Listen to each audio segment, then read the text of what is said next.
Hi, I'm Dave. This is the Cyderbaby pod, and I am talking today to Nathan James. Hello. Hello, mate. How are you? I'm not so bad. Yourself? Mm. You've not been blown Except, away in this storm? yeah, I'm all right. The animals look a bit worse for wear this morning. Yeah. Uh, that's an understatement. The alpacas look awful. Is that But just blowing hairstyles or yeah, and they don't go in their shelter. I spent a lot of money building shelters for them, and they spent last night in the middle of the field. So, uh, yeah, quite annoying actually. oh well. I thought I'd give you a buzz today. You've got many things brewing in the background. I thought we'd have a little chat. The live CD, DVD with Yeah, Inglorious. I mean, wow. I was there, I yeah. must say. It was a great It night. was It was a good show to do it at. And when originally my manager was like, okay, we need to do a live DVD, I looked at all the venues on the tour, and that was the one to me that I thought was the best suited Mm, because it's such a clean, lovely venue. Like I'm sure you've been there for lots of gigs, not just that one, but yeah. it's a gorgeous venue, and they've spent a lot of money on the sound there. So the PA system sounds incredible. And there's all these factors, there's a big enough backstage for everyone to be comfortable for the camera crew, etc. So it made logistical sense, and also it's one of the only venues that we can fit our whole big backdrop in. Yeah.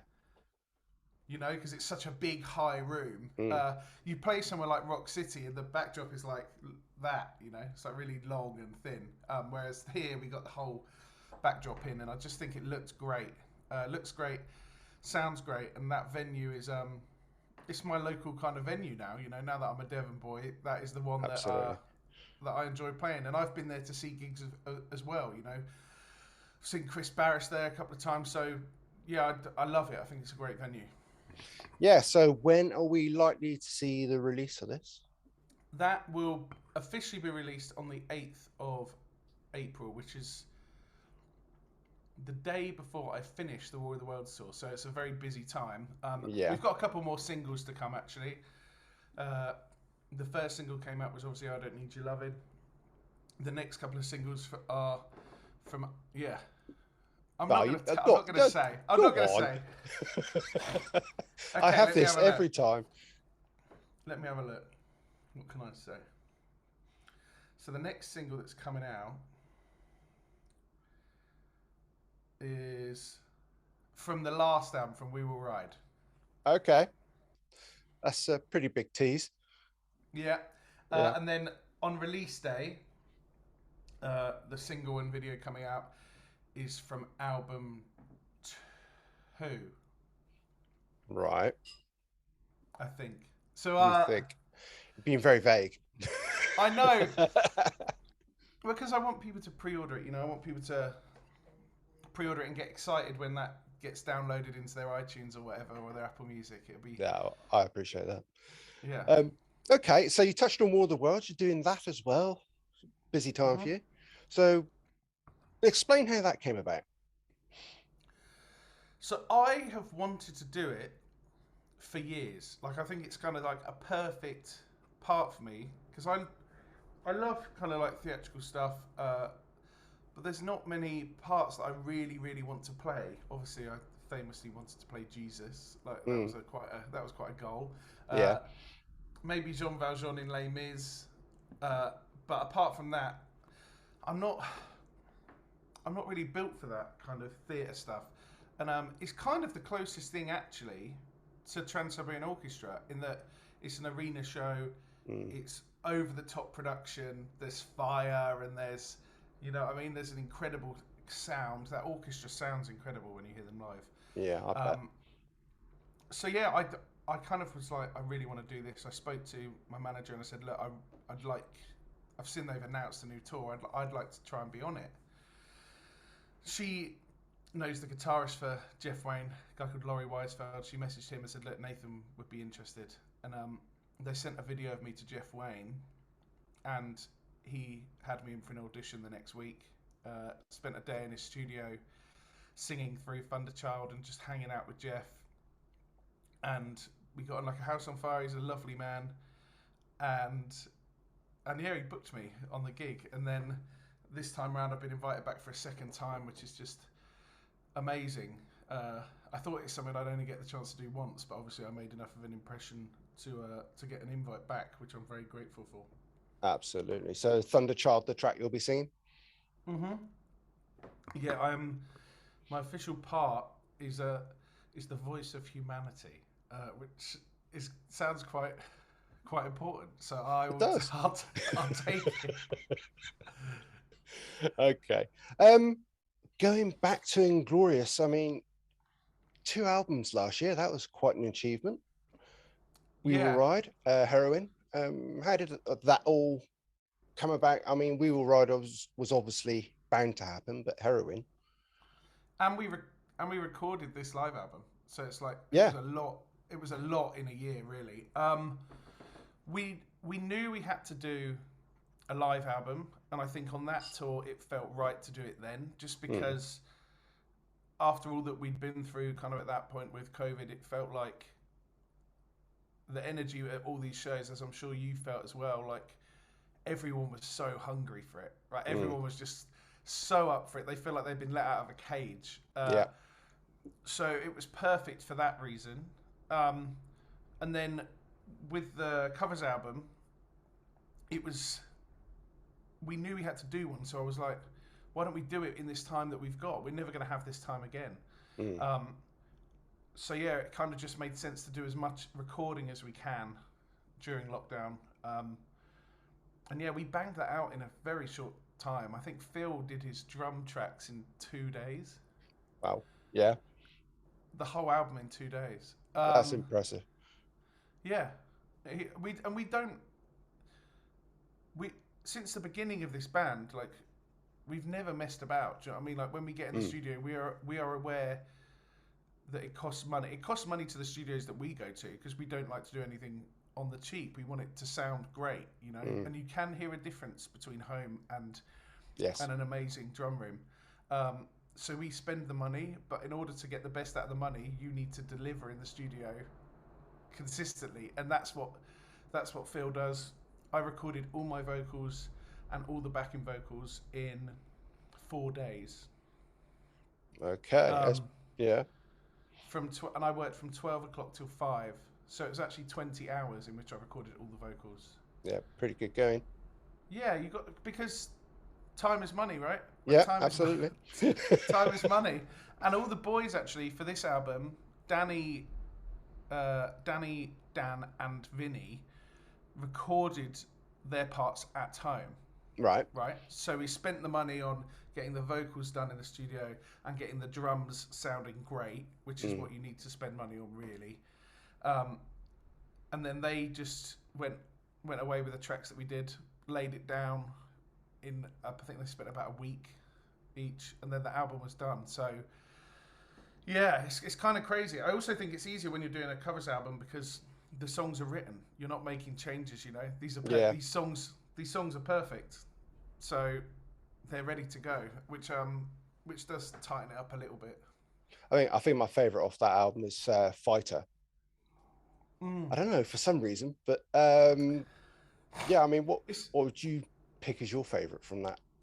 I think Fighter's one of them, but I think if people in the rock world like saw that song list and went, Christina Aguilera, I'm not going to like this, and then they put it on and they think, oh, this is a rock song. It is. It's a rock song. It's a Mm, da da. It's got a riff. It's yeah. got loads of guitar. It's got a guitar solo. It's got big high vocals. Everything about that. Same with Queen of the Night actually by Whitney Houston. Yeah. It's a rock song. Like that's why we chose it to open the album.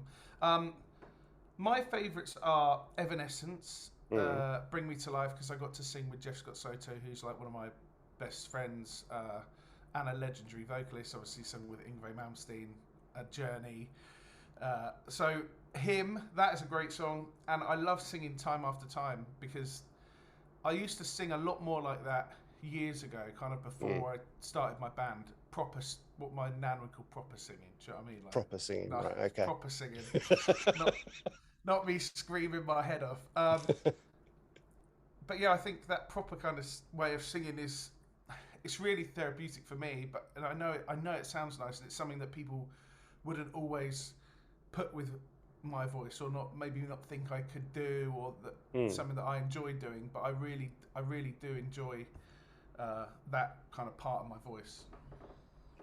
I mean, I first heard of you when you were singing with Yulia John Roth. Oh bloody hell! I mean, yeah, but that We're going was back. we are going back. I'm still impressed with those albums because I actually rate them better than the Scorpions originals. Oh mate, thank you. I I know. Well, yeah, yeah, I'd say that. Yeah. they're pretty live, those albums. I don't know if my vocals are live. I don't know which one takes they used in the end, but we recorded that first album, Scorpions Revisited, Mm. in the school in Hanover where the Scorpions used to rehearse as kids. Oh wow. Yeah. In the same room, on the same stage. Uh, yeah, that was insane. So that first album was pretty special, and then I went and did some vocals in Hamburg. Um, and I remember just thinking, wow, I'm singing these songs with a guy that like wrote them. Like, what a legend. Yeah. And then he took me to Japan Yeah. with him, and we did the Live in Japan album, Scorpions Revisited Live in Japan at the Sun Plaza in Tokyo. And that was just the most incredible experience. I've actually got a bit of a story about that. I was really ill before that gig Mm. with Shigella food poisoning, Okay. which is like a really awful food poisoning.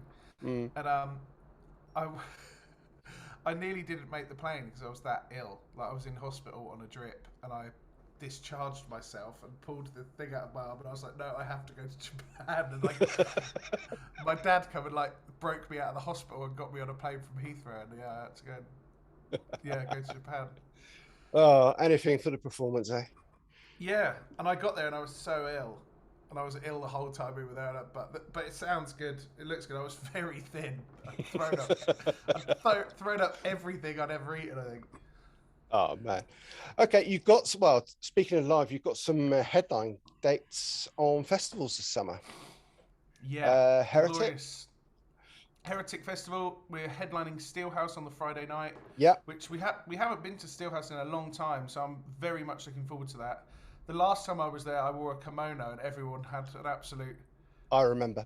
They had a breakdown as if I was the first person to wear a kimono. So I took that from the Scorpions.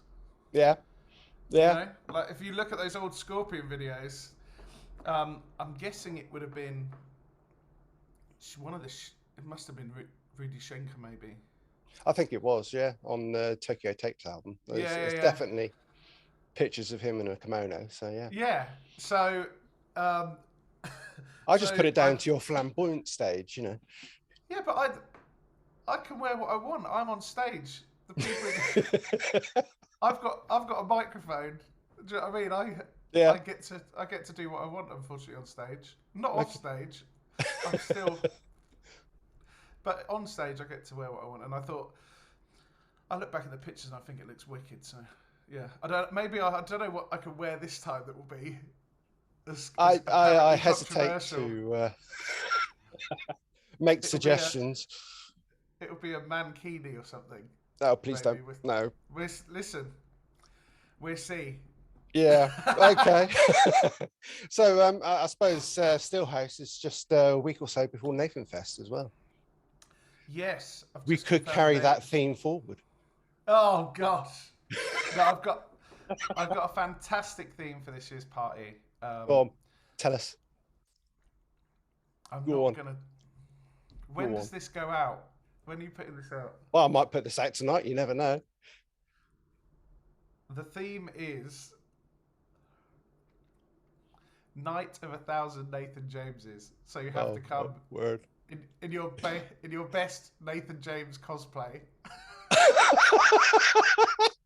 I'll go and order my kimono now. When I was talking about it to someone, I was like, there's just going to be 100 people in kimonos and blonde wigs. Yeah. It'll be brilliant. I thought it'd be really funny. I thought that's why I'm doing it, because I think people will love it. And Nathan Fest is something that obviously it is my birthday party that I started kind of turning into a mini festival years and years ago. When I think my first was probably my 25th, when some fans threw me a surprise party, Right. and I was like, actually, they all kind of want to be involved in this. They all want to be a part of my birthday. Why don't I do it so they don't have to organise it, basically? So, and now we've got the space here. Obviously, at Northgate, you've been up here, you've seen Yeah. it. We've got space, and it's a brilliant, fun weekend, and also a chance for me to see the fans, but not in a gig environment. Do you know what I mean? Like that 5 seconds after the show, where hello, how are you? Yeah. Grab a picture. It's a time where we can actually hang out, and yeah, people can camp up here, or they can rent a cottage or whatever. It's pretty chill, and I'm gonna have a few cool special guests again this year. Maybe thinking about an opening act, an opening band from the kind of new wave of classic rock genre. Good. So yeah, something a bit different. I always like to do something a bit different every year. Yeah. I mean, we had Chris Barris there last year, which I was quite impressed at. I mean, Yeah. Mr. Cool himself ripping out Bon Jovi. I know, me and Chris singing Bon Jovi, which was he didn't really want to do it, I think, but after a few drinks, anyone will do anything, won't they? Yeah, absolutely. Okay. I'll wrap it up there. I've taken enough of your time today. Thank you very much. I've got enough exclusives to keep me going for a couple of weeks. It's great. Exactly. And Nathan, thank you for your time as always, and I wish you best of luck. Cheers, buddy. Have a good one. Cheers.